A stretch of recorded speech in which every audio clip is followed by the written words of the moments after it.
नमस्कार, स्वागत है आपका मेरे YouTube चैनल में। आज आपके लिए लेकर आया हूँ सूर्यकांत त्रिपाठी निराला की लिखी किताब चतुरी चमार का समरी। तो चलिए लेकर चलता हूँ सीधा बुक समरी की ओर। सूर्यकांत त्रिपाठी निराला की कहानी चतुरी चमार हिंदी साहित्य की एक ऐसी कहानी है जो जातिगत भेदभाव और मानवीय करुणा का सजीव चित्रण करती है। कहानी ग्रामीण भारत के समाज का आईना है, जिसमें सामाजिक असमानता, गरीबी और जाति आधारित शोषण को बड़े ही प्रभावी और सजीव ढंग से प्रस्तुत किया गया है।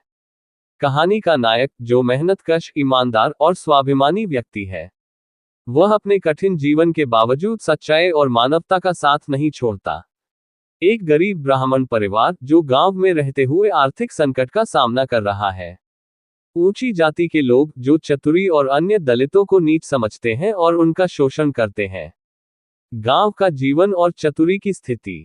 चतुरी चमार एक दलित है जो गांव के सामाजिक ढांचे में सबसे निचले पायदान पर है। वह चमड़े का काम करता है, जो उस समय चमारों का पारंपरिक पेशा था, लेकिन वह अन्य चमारों से अलग है।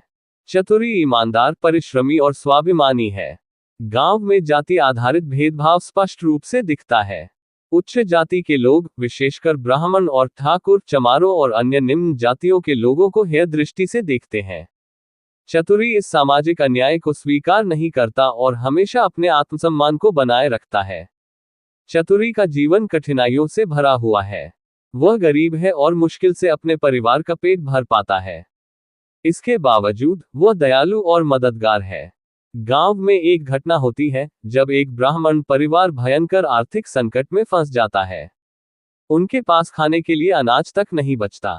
ये देखकर चतुरी, जो स्वयं गरीबी से जूझ रहा है, उस ब्राह्मण परिवार की मदद करने का निर्णय लेता है। वह अपने पास रखा अनाज ब्राह्मण परिवार को दे देता है, ये जानते हुए भी कि इसका मतलब है कि उसका अपना परिवार भूखा रहेगा। उसकी इस उदारता और मानवता की प्रशंसा कोई नहीं करता। ऊंची जाति के लोग उसकी मदद को नजरअंदाज करते हैं और उसे सिर्फ चमार कहकर पुकारते हैं। कहानी में जातिगत भेदभाव का एक और पक्ष उजागर होता है। चतुरी, जो सच्चे अर्थों में इंसानियत का पालन करता है, अपने समाज में सम्मान नहीं पाता। उसे सिर्फ उसकी जाति के कारण अपमानित किया जाता है। यह विडंबना है कि ब्राह्मण, जो धर्म और नैतिकता के प्रतीक माने जाते हैं, जातिगत भेदभाव को बनाए रखते हैं, जबकि चतुरी जैसे दलित, जिनके पास धर्म और शिक्षित होने की कोई सुविधा नहीं है, सच्चे मानवीय मूल्यों का पालन करते हैं।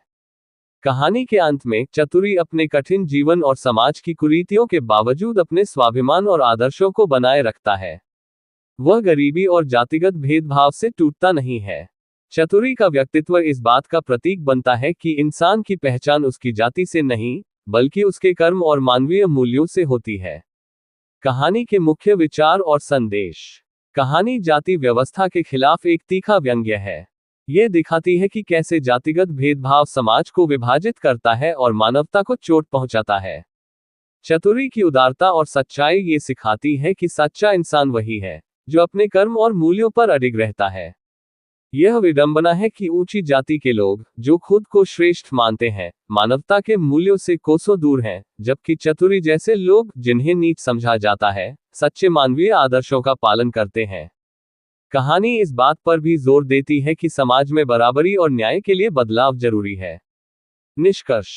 चतुरी चमार एक साधारण ग्रामीण जीवन की कहानी होते हुए भी भारतीय समाज की गहरी समस्याओं को उजागर करती है। सूर्यकांत त्रिपाठी निराला ने इस कहानी के माध्यम से न केवल जातिवाद की आलोचना की है, बल्कि यह भी दिखाया है कि इंसानियत और सच्चाई किसी भी जाति से ऊपर है। ये कहानी न केवल अपने समय में प्रासंगिक थी, बल्कि आज भी समाज को आत्ममंथन करने के लिए प्रेरित करती है। धन्यवाद। फिर मिलते हैं अगले बुक समरी में। तब तक के लिए अपना ख्याल रखें। Bye bye.